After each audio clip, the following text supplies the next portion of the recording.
What's the easiest choice you can make? Window instead of middle seat? Picking a vendor who sends a great gift basket? Outsourcing business tasks you hate? What about selling with Shopify? Whether you're selling a little or a lot, Shopify helps you do your thing, however you cha-ching. Shopify is the global commerce platform that helps you sell at every stage of your business. From the launch your online shop stage to the first real-life store stage, all the way to the did we just hit a million orders stage. Shopify's there to help you grow. Whether you're selling scented soap or offering outdoor outfits, Shopify helps you sell. Wherever and whatever you're selling, Shopify's got you covered. Sign up for a $1 per month trial period at shopify.com/try. Go to shopify.com/try now to grow your business, no matter what stage you're in. Shopify.com/try. This is a story of the one. As a maintenance specialist for university housing, he knows college students can major in wear and tear. Plus, housing so many students doesn't leave a lot of room to house all the supplies he needs. That's where Grainger comes in. With over 1 million industrial-grade products and fast, dependable delivery, Grainger carries the quality products he needs so he doesn't have to. From a new door hinge to a whole new faucet. Call, click Grainger.com, or just stop by. Grainger, for the ones who get it done. In Florida, Good Samaritans at a local Publix grocery store beat the piss out of a would-be carjacker, and we got the details. In Brazil, an officer kills his wife. Woody's bringing you some details on that. And we have an update on the grieving groom whose bride was killed on their wedding night. These stories and more coming at you today, Monday, December 11th, on Real Life Real Crime Daily. And I'm Jim Chapman. And I'm Woody Overton.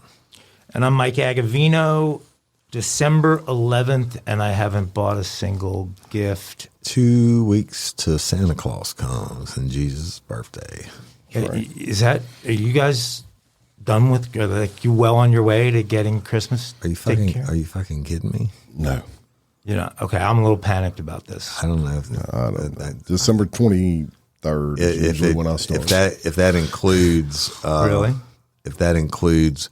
me purchasing or paying for presents, I'm sure I'm a year ahead.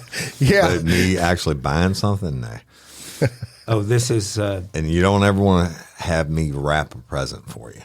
Oh, gosh. I'm that's horrible not something at it. I do either. It's a big ball. No, I'm a disaster that way, too. But I do my own shopping, and I'm way... So you have a Yule log? I mean, a Yule tide? It's a bit nipply in here. Y'all know what that's from? When Clark's at the counter talking to the girl, and he said, "Oh, I'm just looking for my wife, my dear poor wife." And he said, "Oh, her name's Mary." She said, "What a coincidence! My name's Mary." No shit. He said, "No shit."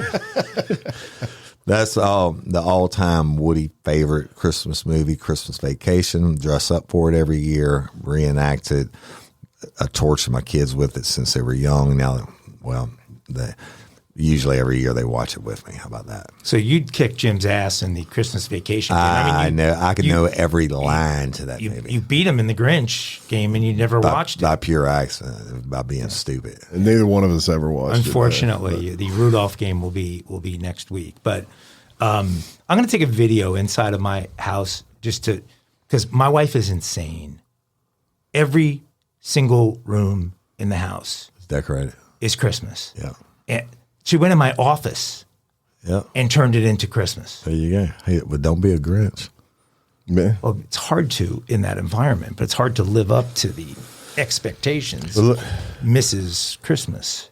Let's get into some crime time for Monday. All right, and we're going to Hillsborough County. And anybody want to take a guess where that's at? Florida. No, Georgia. Borders, Pinellas County. That's right, Florida. Right. Woody wins. Tampa. Hillsborough County Sheriff's Office is hailing several Good Samaritans as heroes after it says they helped a woman being attacked in a Publix parking lot on Monday. Hey, I got to interrupt because most people don't know what a Publix is. When I lived in Orlando back in 1990 or whatever. That's my first experience with a Publix. It's Publix. It's their major grocery store chain in Florida. It's like the Winn-Dixie of Florida. Right. So, and they also have Tom Thumbs in Florida, and they don't have them in Louisiana. That's true. And that's just like a more like gas station. They have Piggly Wigglies too. Oh, we still have some Piggly Wigglies here. Robert Moore, 42, approached the 65-year-old victim in the parking lot of the Publix. Deputies said he knocked her to the ground and stole her keys. They added that some people nearby saw the attack and they stepped in immediately. One person called 911 and two others detained Moore until police arrived and took him into custody. And detained is a very loose term in this case. Right. The swift actions of these good Samaritans echo the strength and unity of our tight-knit community. That from the sheriff.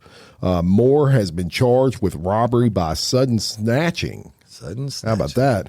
Battery on a victim over 65 and battery. Now, two things are great about this story.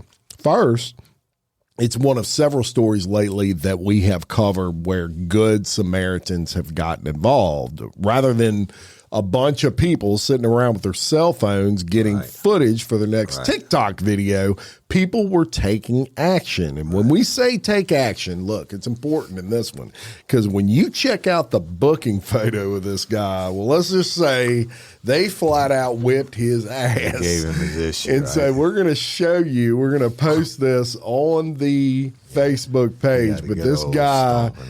face looks like hamburger meat now. Let's just say that. So shout out, great work to these folks for coming to the aid of this 65-year-old absolutely lady. More people should do it. Yes. Right? We could turn the whole country around if everybody just started giving a fuck about it. That's right. And quit just filming it. And, Amen. You know, sudden snatching is a crime? That's got to be a Florida term I've never heard of before.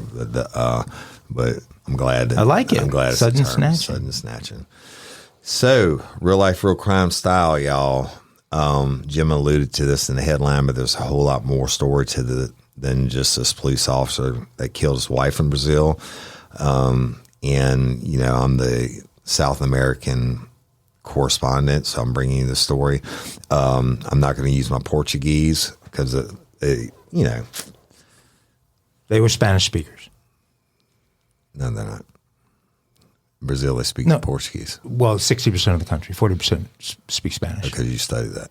And I did a lot of business in Brazil. I'm the true correspondent. I know you're the correspondent, but I'm saying this you can do your Spanish accent here. These were people that speak Spanish. All right. So a Brazilian police officer punched his wife repeatedly before shooting her dead in broad daylight in the city of Sao Paulo on Sunday.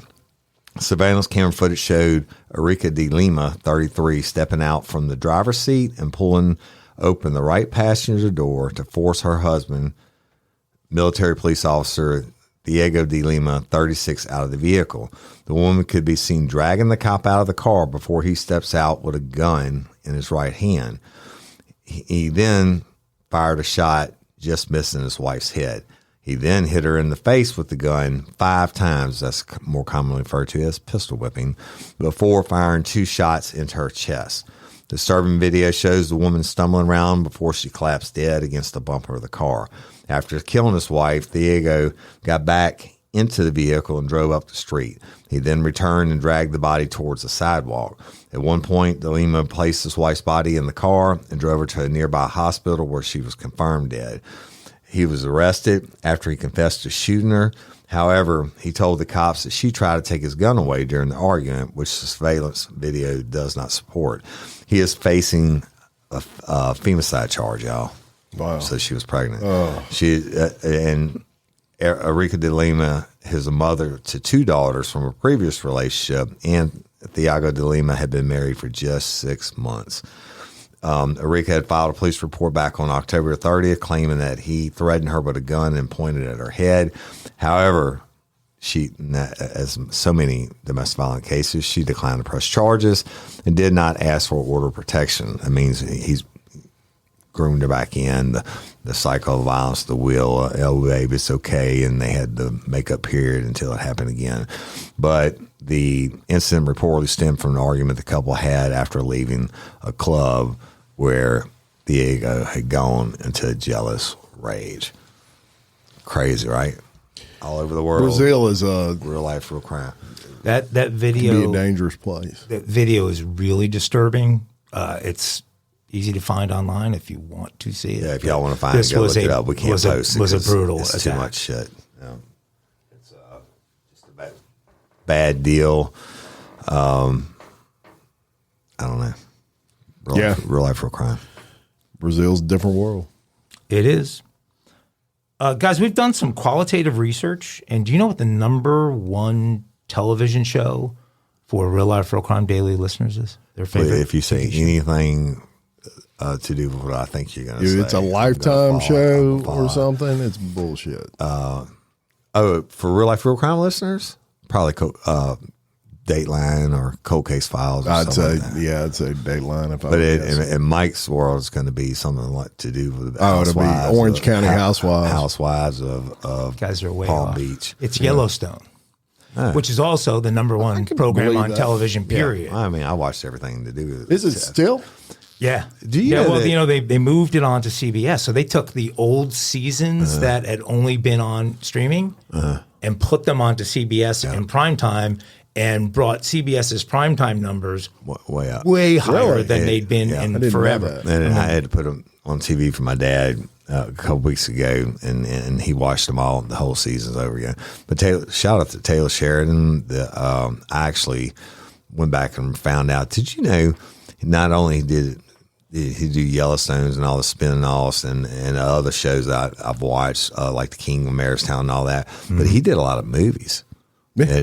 And some of them not so famous, some famous. I just love everything that dude does.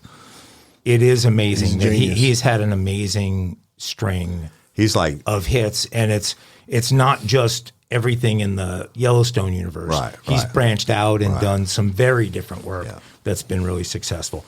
This is bizarre, this story, because what's happening is he is at war with one of his stars right now, and not Kevin Costner over whether he's coming back to the series or not. This is a different situation. So while fans wait for the second half of Yellowstone's final season to debut, some legal drama has started between the show's creator and one of his stars.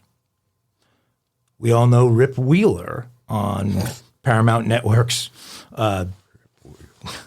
Yellowstone, who's played by Cole Hauser. He's been a fixture on the show since it debuted in 2018. Rip leads the ranch hands on Yellowstone's Dutton Ranch, which is run by Kevin Costner's character, John Dutton. Rip's also married to Beth Dutton, played by Kelly Riley, who's probably the most beloved character in the series. An off-screen legal battle between the producer of TV's #1 show and one of his stars has stirred a lot of attention. Let me be the first to suggest that perhaps this is all a big promotional stunt, but if it is, it's an effing great one. Bosque Ranch is the brand name for the wide-ranging business empire of Yellowstone creator Taylor Sheridan. Bosque Ranch has filed a lawsuit against Free Rein. Free Rein is Yellowstone star Cole Hauser's coffee company. The trademark infringement lawsuit, filed on November 21st in the Northern District of Texas, alleges Free Rein of, quote, unfair competition and false advertising. Bosque Ranch, which also has a coffee brand, claims that Free Rein uses a brand mark strikingly similar to Bosque Ranch's registered trademark, potentially misleading consumers. So we've got the creator of the show and a star of the show, both with coffee brands that are using branding that looks similar to each other. Bosque Ranch's brand mark infuses the letters B and R, Bosque Ranch, and it looks like a cattle brand, while Free Rein also infuses its two letters F and R, so BR and FR. The lawsuit alleges that Bosque Ranch has been using the intertwined BR brand mark since 2004 and secured federal registrations in 2020. Bosque Ranch launched its craft coffee brand back in June. Hauser turned the brand Longhorn Coffee based in San Angelo, Texas, into free reign back in August. The company launched its first coffee brands with the Free Reign logo in October.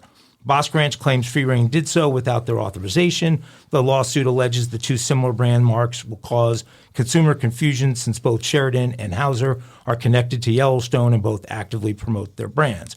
Bosque is seeking permanent injunctive relief damages and profits from the defendants under both the Lanham Act and Texas law for the alleged infringement. The lawsuit comes just a month after Paramount confirmed the show's final episodes will debut in November of 2024. This comes just months after it reported that Kevin Costner will be exiting the series in the first half of season 5. Although the studio did soften the blow to Yellowstone fans by announcing 2 spin-off series, one entitled 1944 and the other is currently titled 2024.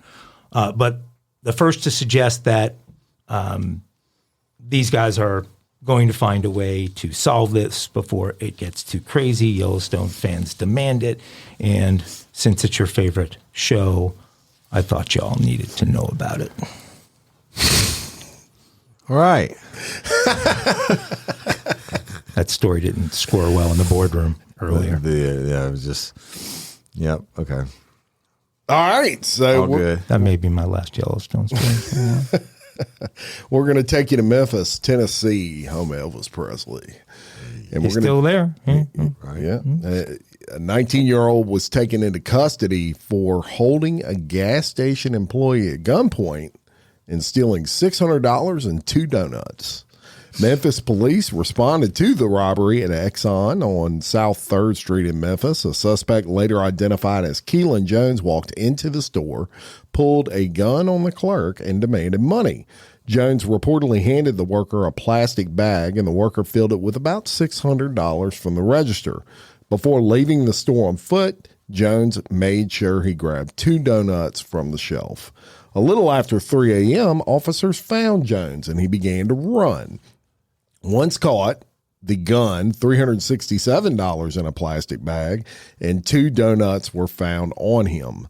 The gun was reported stolen from a vehicle burglary in 2022. Project Exile, 5 years federal time, automatic, regardless of the crimes. There you go. So Kellen Jones is charged with evading arrest, theft of a firearm, and aggravated robbery. He's set to appear in court this week, but it begged the question, and I sought the answers, of how much teen crime has increased. Seems like we're cutting covering a lot of stories on that. Well, you may be surprised to know it has actually decreased. Wow, that's strange.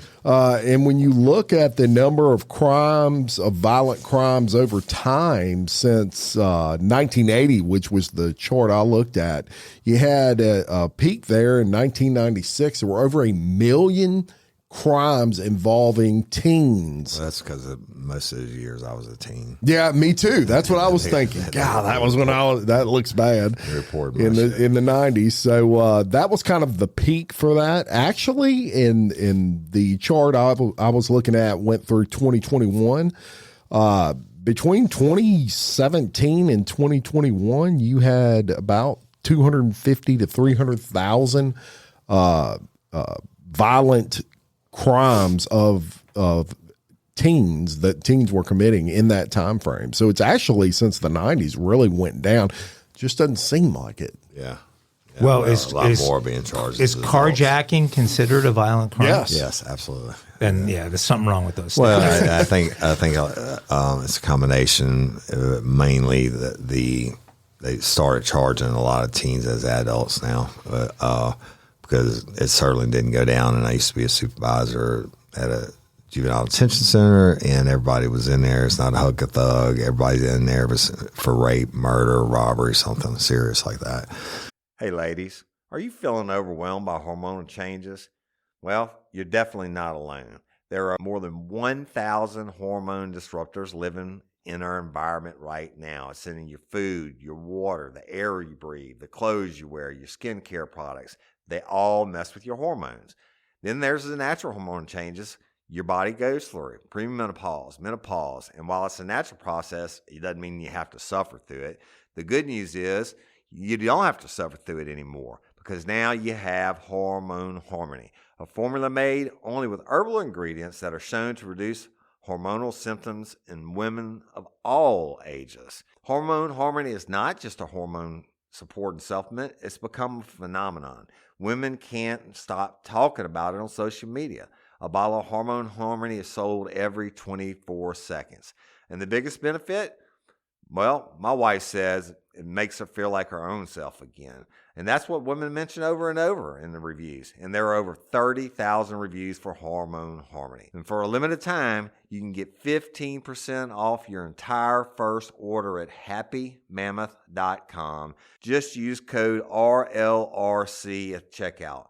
That's happymammoth.com and use code RLRC for 15% off today. That's happymammoth.com and use code RLRC. Spark something uncommon this holiday with just the right gift from Uncommon Goods. The busy holiday season is here, and Uncommon Goods makes it less stressful with incredible hand-picked gifts for everyone on your list, all in one spot. Gifts that spark joy, wonder, delight, and that's exactly what I wanted feeling. Hey, y'all, I ordered a super cool piece. It's a candle with a sculpture of an LSU's Tiger Stadium on top of it. And each officially licensed laser-cut wooden replica features up to 4 layers of detail, creating a bird's eye view of a specific football field, seating section, and more. And every label includes your stadium's name, the team's logo, and school location. And it has a coconut, soy, vegan wax infused with sandalwood smell that creates tailgates and touchdown scent profile, reminiscent of game day. It's invigorating like fresh cut grass and nostalgic like smoke from a pre-game grill, and calming like the crisp autumn air of a new semester on campus. Y'all, I love it. I have it at the base of my TV, and I'm ready to watch the Tigers play on Saturday night, right? Uncommon Goods. Look, when you shop at Uncommon Goods, you're supporting artists and small independent businesses. And many of their handcrafted products are made in small batches. So shop now before they sell out this holiday season. Uncommon Goods looks for products that are high quality, unique, and often handmade or made in the U.S. They have the most meaningful, out-of-the-ordinary gifts anywhere. They even have gifts you can personalize. From holiday hosts and hostess gifts to the coolest finds for kids, to hits for everyone from the book lovers to diehard sports fans. Uncommon Goods has something for everyone, not the same old selections you can just find anywhere. And with every purchase you make at Uncommon Goods, they give $1 to a nonprofit partner of your choice. They've donated more than $3 million to date. So to get 15% off your next gift, go to uncommongoods.com/RLRC. That's uncommongoods.com/RLRC for 15% off. Don't miss out on this limited time offer. Uncommon Goods, we're all out of the ordinary. But interesting, Joe. Interesting story. Now, I'm going to take y'all to this one. Warning to Miss Jerry. This is a bizarre story. It is a crime because there's murder involved and everything else. But so we're going to Russia. A Russia retiree was mauled to death by a rare Siberian tiger after he followed the big cat tracks into the woods because it had killed and dragged away his pet dog. Right? Because that seems like a good idea, but I guess he was trying to get his dog to the Louisiana Pet Crematory. But the deadly animal attack was reported Monday near the village of Obar. The tiger crushed the pooch owned by the 76-year-old villager, identified by an acquaintance only as Uncle Vita, prompting the angry pet owner to follow the predator. Vita followed the tiger for a considerable distance, at least 5 kilometers. The elderly man eventually caught up to the beast somewhere in the forest where the animal tore his ass up. I bet he did. Right? Authorities found Vita's lifeless body laying on the ground next to the remains of his dog, with his body bearing signs of an animal's impact, which means the tiger tore his ass up, just like he did what a tiger does. Right. And so obviously the animal perceived him as a threat and attacked the man, claimed the Post from Russia's investigative committee. Police and specialists from Region Hunting Authority have launched an investigation into the fatal incident. Yeah, when it translates. Depending on the outcome of the probe, authorities decide whether to remove the protected rare tiger from the wild. We express, you know what, fuck that. They should leave that tiger alone. That dude, I mean, he's walking his dog out there, and where they're Siberian tigers, shit happens. They're going to do what tigers do. But authorities say there have been nearly 300 cases of tigers entering populated areas this year alone, in some cases killing dogs and attacking people. And the Siberian tiger is a critically endangered species. Beautiful. But only about 450 remaining. Yeah, so they're not doing shit to the tiger. In the wild, 450 in the wild and 650 in captivity. And it's the largest living cat in the world, with males weighing between 400 to 700 pounds and measuring up to 12 feet in length. So beautiful. The old man thought he'd follow the 700-pound tiger's tracks. Look, it's not like he's following a bobcat's track. A 12-foot tiger, I would submit, has paws bigger than my head. Right? Oh yeah, and fangs. And it's either a bear or a tiger. Either way, you went in there and I mean, well, whatever. No, I mean, I love my dogs. Yeah, but I mean, pretty sure if a tiger drives without a firearm, I'm not chasing. Yeah, like him. what the hell was his plan? I don't know. Get in there. And there is no plan. Do you think he was going to talk it out with the tiger? Ivan Drago couldn't have stopped that. Right. If he had a plan, it's like Mike Tyson. Everybody's got a plan until they get punched in the mouth. Or so they get clawed in the face. Clawed in the face by a Siberian tiger. And you think the tiger knows he's a protected species too? I mean, think about it, what a badass you would be at 700 pounds, 12 feet long, and you're protected. I know the tiger knows that he's the baddest MFer in the woods. And I would guess maybe because he is protected and they don't hunt him and shit, that they're not scared of humans. So I don't know. Yeah, and they're beautiful animals. Yeah. How did they almost kill him off? Just for the furs, for the coats? So. Probably like everything else. Is Mike the tiger a Siberian? No, it's a Bengal tiger. Oh, that's right. Well, he had several. Yeah, he had one of they're all Bengals. So you're right. I forgot about that. They're Bengals. What was the white one? He had a white one. They didn't have a white. Mike does, yeah. No. Not as the full-time mascot. I've been going to Mike Tiger's cage since I was a little kid. We're talking about two different things. I'm sorry. We're talking about Mike the Tiger. I thought you were talking about Mike Tyson's tigers. Oh, no. Fuck Mike Tyson's tigers. I seriously thought you were talking about Tyson's tiger. Okay, Mike the Tiger, yeah. My cat. Yeah. No, I mean, he's seriously, well, you've seen him in the movie, but I did the show with him. He's got him some tigers. Yeah, well, good for him. Yeah. And they like him. They cuddle. It's cats. Yeah. Well, my son came down. I forgot I had done these back when I was doing the Tyson podcast.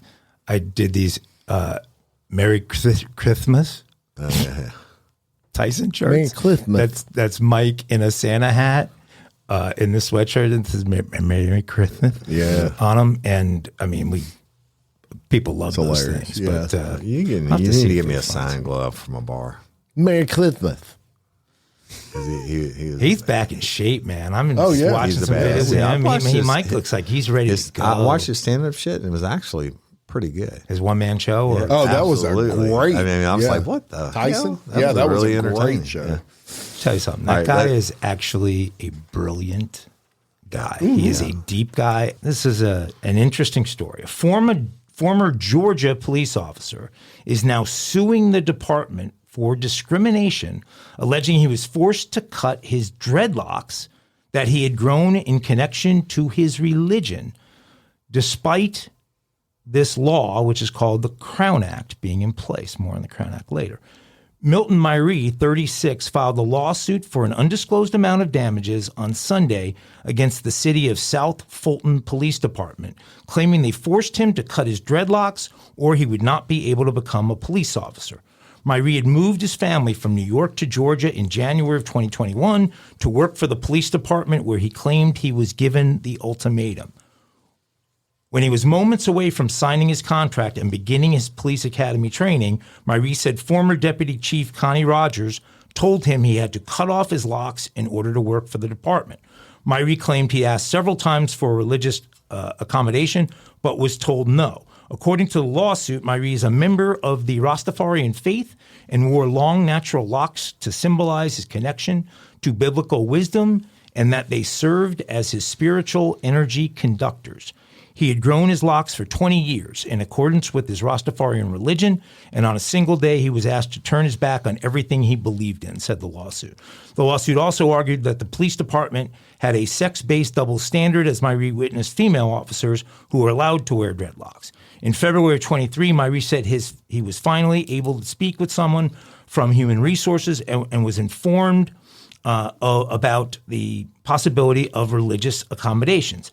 After learning his supervisors failed to inform him of this policy, Marie resigned from the department. To comply with what he believed was the hairstyle policy, Marie repeatedly shaved his head so his hair was below 2 inches, which resulted in a chronic skin condition that prevents him from growing his locks back, his lawsuit claims. He also had a deep and personal spiritual connection to his hair locks, and he would not have cut them if he knew that this was going to be enforced by the department.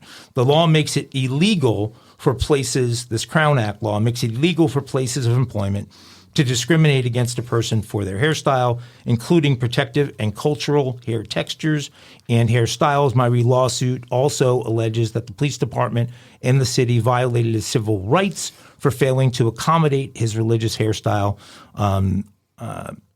A spokesperson for the city of South Fulton said, please be assured that we take all allegations seriously and are committed to ensuring a fair and just workplace for all employees. Rastafarian beliefs and practices are often associated with reggae music and marijuana. However, this is a narrow view of the religious movement. Rastafarianism is a way of life that emerged from the Jewish and Christian religions and was founded in Jamaica in the 1920s. And this all reminds me of the greatest Rastafarian of all time, Bob Marley, who brought Rastafari to the American masses in the 1970s. Marley wrote and performed many great songs, probably my favorite, No Woman, No Cry, which a lot of people misunderstand. And that song is actually about the strength of mama, of course, the strength of ladies, the strength of women with a backbone. They have to be like a she-lion, woman strong, not depending on the man. Those were Marley's words about his song. Sang much better when Marley. Yeah, I'm not allowed to comment on independent litigation. I do have one comment on this particular story, and that is, I don't know why they care that he has dreadlocks or not. I don't know how that would affect his job. And if you let the women wear the dreadlocks, what's wrong with letting the men wear the dreadlocks? They're going to lose. Not even lose the taking lawsuit. the religion side out of it. And I know a lot of, especially police departments, things like that have certain policies. I don't know. Maybe it's time to kind of relax them a little bit. Well, and they actually had a policy that did relax them, and the guy didn't know it existed, this rule, which is why he's going to win this, and they're going to offer to reinstate him because it's ridiculous that they didn't. All right. Well, thank you for that. Oh. Got a good one coming at you now. All right.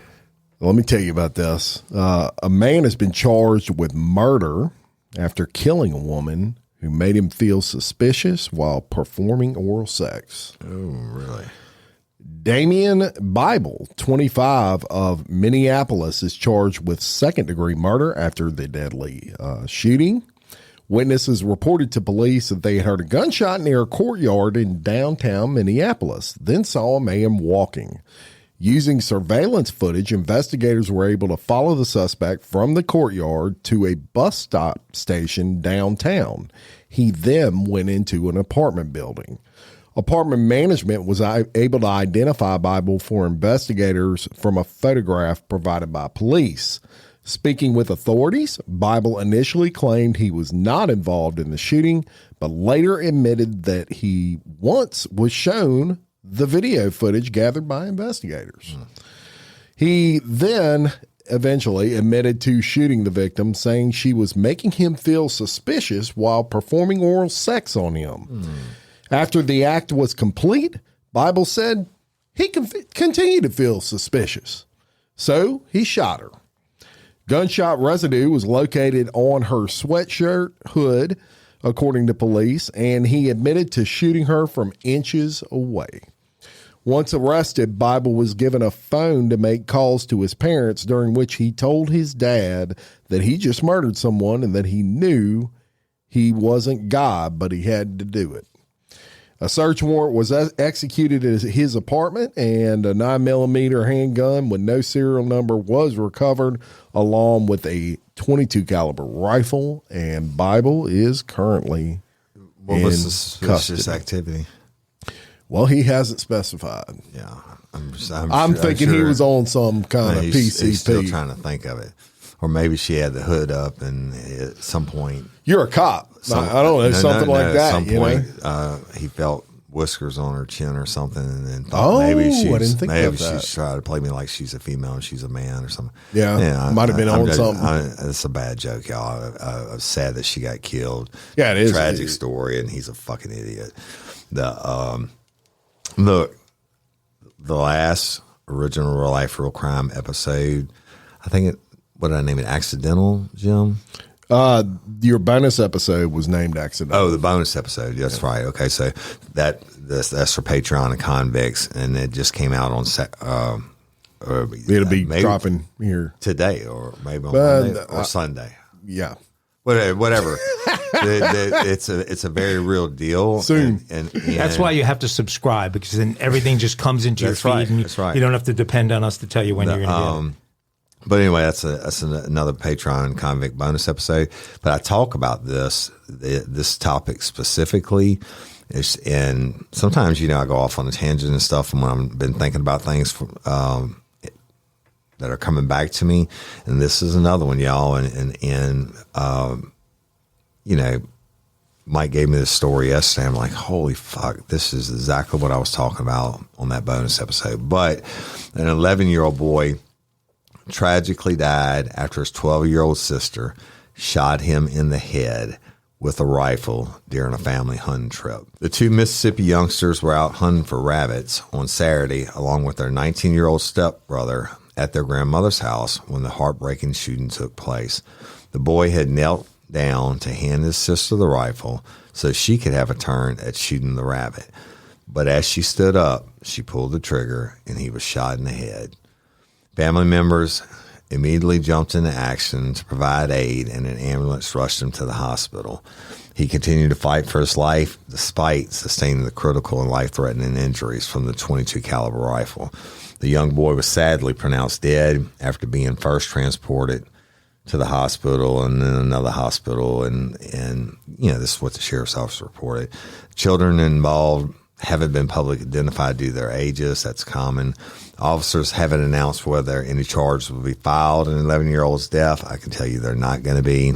I've worked these cases. Go listen to that Patreon or bonus episode, comic episode.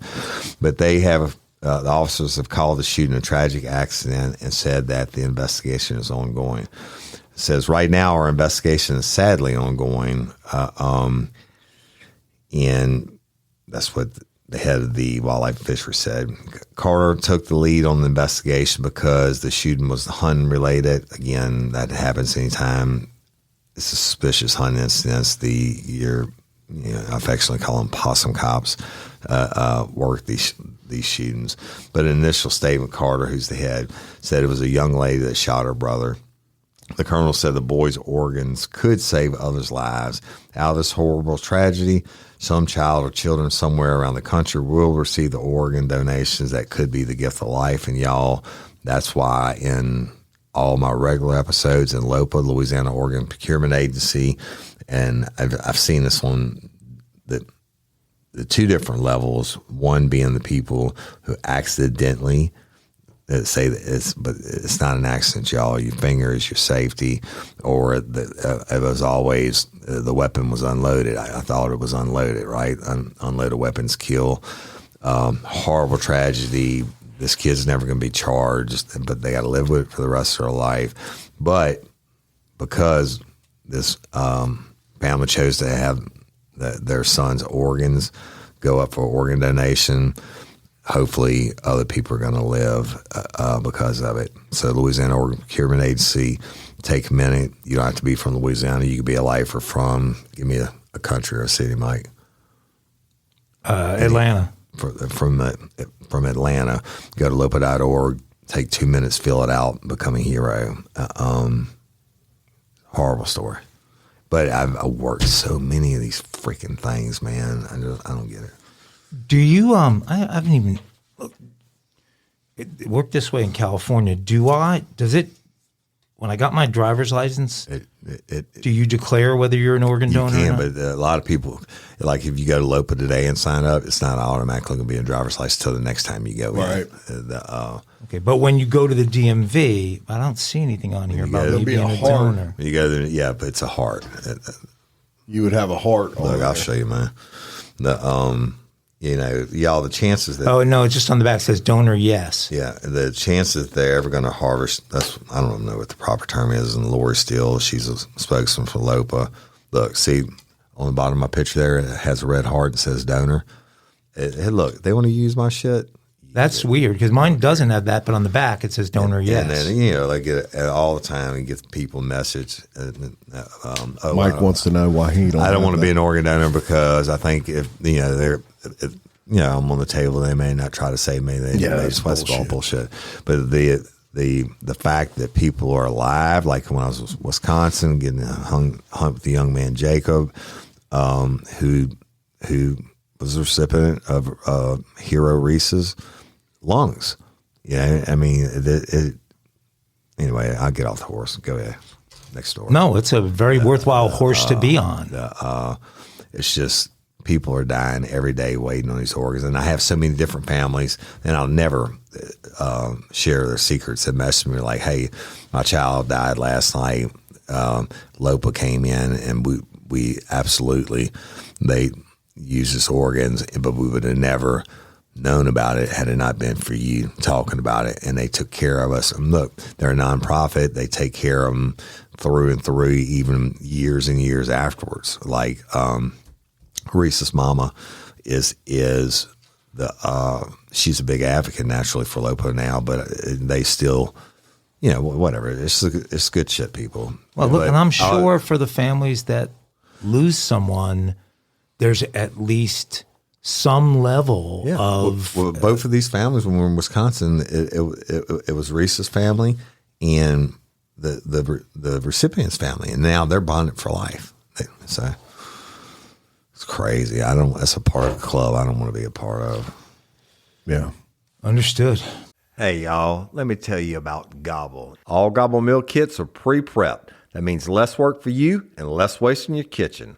Their meal kits include everything you need so you can save time at the store or just skip that trip entirely. I got the box in and I had 3 different meals. I had a Kung Pao chicken, crispy fish tacos, and a beef bourguignon, however you say it. But let me tell you about the classic beef bourguignon. Look, it came with beef pot roast and a beef broth concentrate, red wine demi-glace, cremini mushrooms, cipollone onions, mashed potatoes, baby carrots, and rosemary thyme butter. It was so easy to make. Literally like 15 minutes it took Cindy. And let me tell you something, all the dishes were fire, but this thing was like a taste explosion in my mouth. It's just unreal. We've got to spend more time together and more time doing the things we love because everything came in this one single box right to my door. So see what a difference Gobble will make for your household. Right now, they're offering my listeners a fantastic limited time deal. You get $120 off across 4 boxes plus free shipping and free cookies. And let me tell you, those cookies, I ate one that was sin-baked and it was delicious. Go to gobble.com/reallife. That's GOBBLE.com/real-life for $120 off your first 4 boxes. This offer is not available on the home site, so don't miss out. This is genius. It's taste explosions in your mouth like you never had. 1-800-Flowers.com knows that a gift is never just a gift. A gift is an expression of everything you feel and helps build more meaningful relationships. 1-800-Flowers takes the pressure off by helping you navigate life's important moments by making it simple to find the perfect gift. From flowers and cookies to cake and chocolate, 1-800-Flowers helps guide you in finding the right gift to say how you feel. To learn more, visit 1-800-Flowers.com/audio. That's 1-800-Flowers.com/audio. Okay, so back in April, Real Life Real Crime Daily shared the story of this tragic killing in South Carolina where a couple had just gotten married. They're in this golf cart driving in the area where the wedding party was to be, and they get slammed into by a female driver who is 3 times the legal blood alcohol level, and the bride is tragically killed, and the husband is badly injured as well. So this thing has evolved in a really strange way.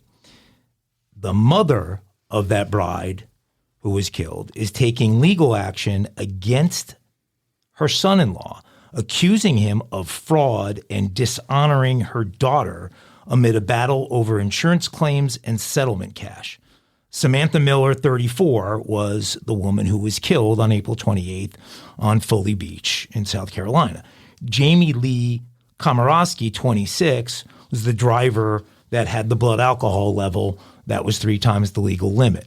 The Auric Hutchinson, age 36, was the husband. Hutchinson was left, as I said, severely injured. Miller's mother, Lisa, was initially effusive in her praise of Hutchinson, saying he was like a son to her. But she has now petitioned the court to remove him as executor of his late wife's estate, claiming that their marriage was not legitimate. At stake is a potentially large legal settlement. In October, 2 South Carolina beach bars settled a wrongful death lawsuit for allowing Komorowski to get visibly intoxicated before she crashed. The Crab Shack and the Drop-In Bar and Deli were among several companies which agreed to settle with Miller's estate, as did Progressive Northern Insurance Company. The amounts of those settlements have not been made public, and the judge still has to approve the petition of approval of the death settlement. So no one has received any of the money at this point. Lisa Miller has challenged the settlements in court, first filing, then withdrawing, then refiling a motion to intervene in the case. She told the Post and Courier local paper that she felt Hutchinson was sidelining her from the payout, which is not what her daughter would have wanted. Auric and I agreed several times that Sam would want us to do everything together, given we were the 2 most important people in her life. I never wanted to challenge the validity of the marriage. I never wanted to dishonor Sam, but I feel like Auric is dishonoring my daughter in going against her wishes. Miller's attorney, Jerry Meehan, accuses Hutchinson of attempting to orchestrate a money grab carried out in secret. He said Lisa Miller's main reason to intervene in this is to protect the estate of Samantha Miller and all of the rightful heirs. He added there is no reason to rush the process and cloak in secrecy. This was a money grab from minute one. Meehan has seized on the fact that the marriage was not registered until May 1st, and the license was signed by Hutchinson's aunt and uncle while he remained in the hospital. His aunt said she had known the husband and wife for 36 years. Hutchinson was 36, but Miller was only 34. When he died, the aunt and uncle also mistakenly said the couple had lived together after their wedding, which obviously they had not. Hutchinson said that he was saddened by the turn of events and offered his mother-in-law half of the money. His lawyers said the questions about the marriage certificate were a distraction and called Lisa Miller's motion to intervene morally questionable. He insisted she was not being cut out. So the husband says he's offered to give her half of the money, doesn't understand what the problem is, and the problem is the mother has found this angle where the marriage certificate wasn't signed yet and some things weren't recorded, and so officially she can legally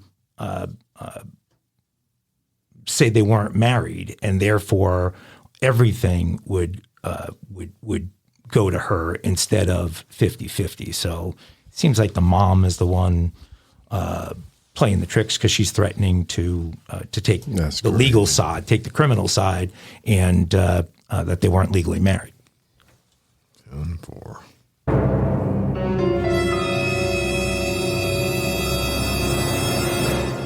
This day in true crime history, December 11th, 1964, Sam Cooke is killed. Soul music legend Sam Cooke is shot to death at the Hacienda Hotel in Los Angeles, California. Bertha Franklin, the manager of the motel, claimed she shot him in self-defense after he threatened her life and tried to rape a young girl he had checked in with. The court eventually ruled the 33-year-old's death was justifiable, but his family and supporters are adamant that there was more to the story. As Muhammad Ali once said, if Cooke had been Frank Sinatra, the Beatles, or Ricky Nelson, the FBI would be investigating. So that was 1964. Crazy. Big news back then. I didn't actually know that. Yep. 1978, the Lufthansa heist took place December 11th.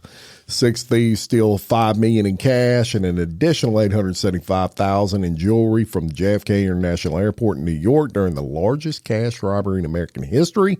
As referenced in the 1990 film Goodfellas, the men pulled up to the Lufthansa cargo building at the airport around 3 a.m., took several employees hostages, and loaded their loot. Lucchese family associate Jimmy Burke was suspected of being the mastermind behind the heist, but he was never officially charged, and detectives never recovered either the money or the jewelry. There you go. And finally, in true crime history for December 11th, in 2008, my most hated guy ever, in my opinion, Bernie Madoff is arrested. American billionaire and financier. It was that long ago? Bernie Madoff is arrested in 2008 in New York City on charges of running a Ponzi scheme that was one of the biggest investment frauds in the history of Wall Street. As early as the 1980s, he was swindling clients by lying about the returns on their investments and paying off his initial investors with funds from new clients.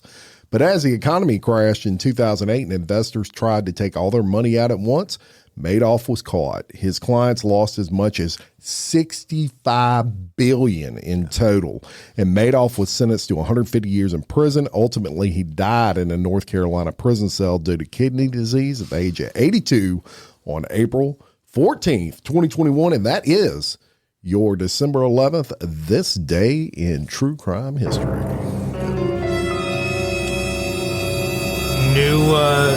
Knew several people who were invested with Madoff. Yeah, it was horrible. Fucking asshole. Yeah. Kinky crimes for Monday. And y'all, this one's very unique.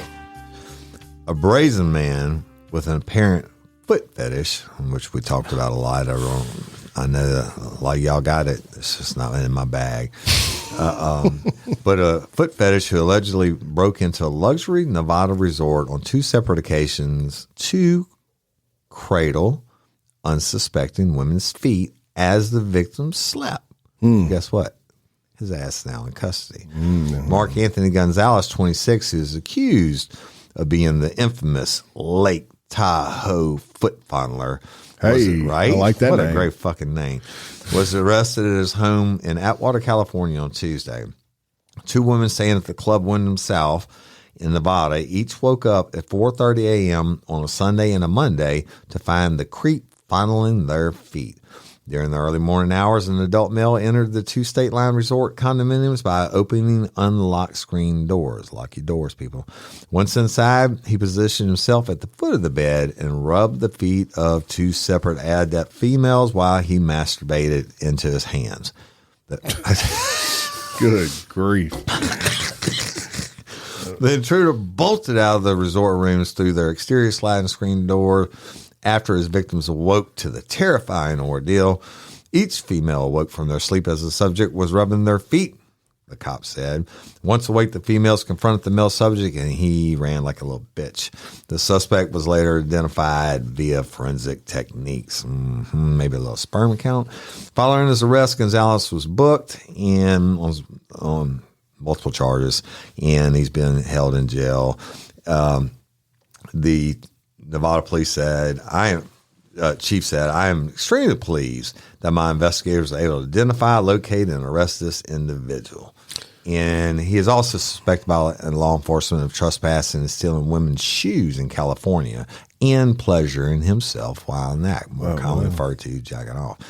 DCSO investigators said Gonzalez was already known to local law enforcement in the Atwater County, where he was a suspect of numerous crimes, including the theft of women's shoes, trespassing, and sexual gratification, again, masturbation, during some of these incidents. It appeared to the investigators that Gonzalez's crimes were escalating in nature, obviously. The two women, who were strangers to one another, both were standing on the ground floor of the resort, and of course, That's left just their doors insane. Imagine you, waking up, dudes rubbing all over your right? feet, And jacking off. Right. What about when that guy? I would kill that motherfucker. When that guy arrives at prison as the Lake Tahoe foot fondler. I would think. I mean, he'd be held in higher esteem than a child molester. Probably higher esteem than a tree jumper, which is a rapist. But he's going to be right there in in the level. mix. The Lake Tahoe. A little prison justice. He's probably going to have Real Life Real Crime Original, which came out Saturday late due to me not in Vision Podcast Studio. We talk about prison justice.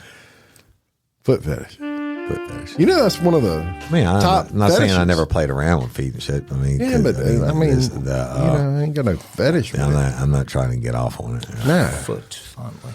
I actually think probably the least attractive body part. I mean, if you were going to have a fetish on, Definitely on me. I could slit your throat with my toenails. I mean, Like that hockey ears player? are kind of nasty. I'm not really in that. I don't know. Ears, nose, feet. I'm not even gonna say what I am. I'm just a man. Yeah. Kind of a boob guy.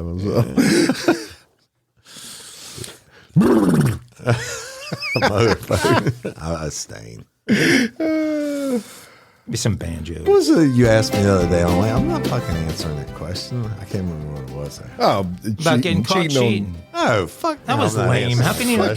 Our audience wants to know. Yeah, okay. I got never done I got 37 complaint notes about that. Yeah. Why won't Woody be honest? Yeah. Okay. Let me know how it works out for him. I'm just making up stories. So as to getting accused when you're not doing it is when the fucking real problem is. That is bullshit. Okay. The brand new corporate offices of jackalope.com were recently completed, and today had been move-in day. I'm not even going to touch that. One of Jackalope's employees had been overheard at the gym talking about the big move into their swanky new offices the day before.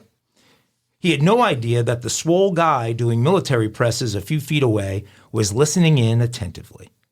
That guy, a low-level drug dealer and sometime thief named Michael Walters, was planning the job in his mind as the jackalope.com guy spoke. That next evening, he and two buddies were excited to find that the company had not even activated the security system at their new digs. The company had made this almost too easy. Stuff was literally still packed in boxes from the move earlier that day. A treasure trove of laptops, 3D printers, ultra-high-definition monitors, and other technical goodies was theirs for the taking. The three men loaded up their minivan with everything they could possibly stuff inside. They sped off and decided they'd regroup in the morning after a good night's sleep and make some decisions about what to do with their bounty. Walters walked out of his door toward the minivan at 7:30 a.m. the next morning and was immediately arrested. He couldn't figure out how the cops had figured things out so quickly. But then one of the cops asked, "Do you know what Jackalope does? Jackalope.com does?" Walter replied, "No idea." "Well, they manufacture GPS chips and tags," the cop said. What a dumb fuck. "You geniuses walked away with 6 boxes of active GPS tags last night. The CEO woke up this morning to 3,000 tags flashing the address of your house." That is so funny. With that, Walters lowered his head and could hear the faint sound of banjos off in the distance. Another good one. That's two good episodes. Know what you're stealing. Master. I had no fucking idea what jackalope.com was. Sound like a porn site for animal lovers. I have a stuffed jackalope on the wall in my office. Yeah, but jackalopes aren't real. Well, there's a story I won't tell because I'll embarrass myself. But You saw a jackalope. well, Okay, I'll tell it because I like to embarrass myself. So the first time I went to Arizona, was at a bar with a bunch of friends that operate radio stations there. In fact, it was Buck Owens' son, Michael Owens, and there were jackalopes all over the wall. And I'm like, what is that? I'm like, it's a jackalope. I said, come on, that's bullshit. And they said, no. At some point, a jackrabbit and an antelope got together, and this is the breed, and they're all over the desert.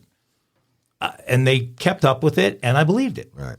So I went back to New York, and I told a couple of people the story. And so a guy that worked for me at the time called these guys back and said, "You guys, you gotta get off.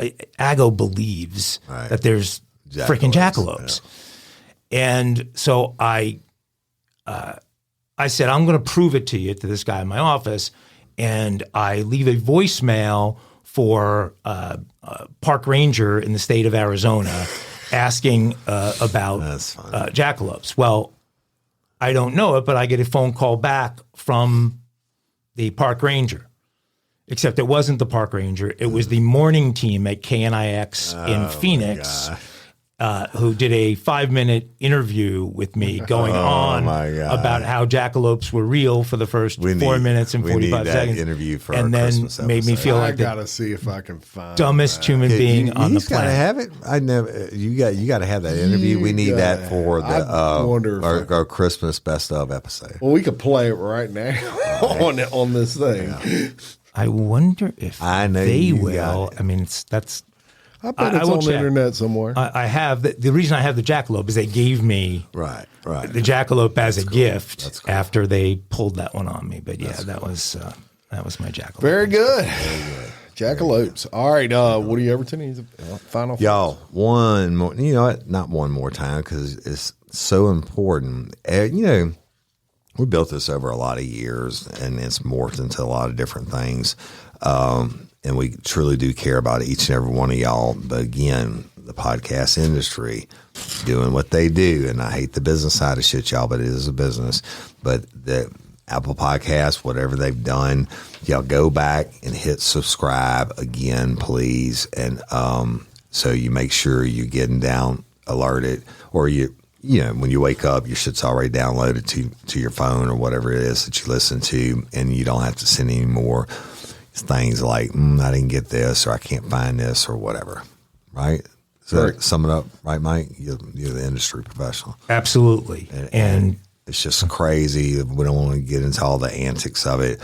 It's not our fault, but like, if you hadn't listened and, you've been in the hospital, whatever, you hadn't listened for 30 days, it's hunting season, and you go back and you can't find all the episodes, well, now you got to subscribe again. Not our fault, but we love y'all. All right. Mike, anything? Protect the jackalope. There are precious few of them left. That's right. They're an important species. Yes. Can you imagine an antelope humping a rabbit? A jackrabbit at that. How fast does an antelope have to be? At that point in my life, I probably had never seen an antelope or a jackrabbit. You'd be in from New York City, right? Get a rope. All right. Pick up a Love y'all.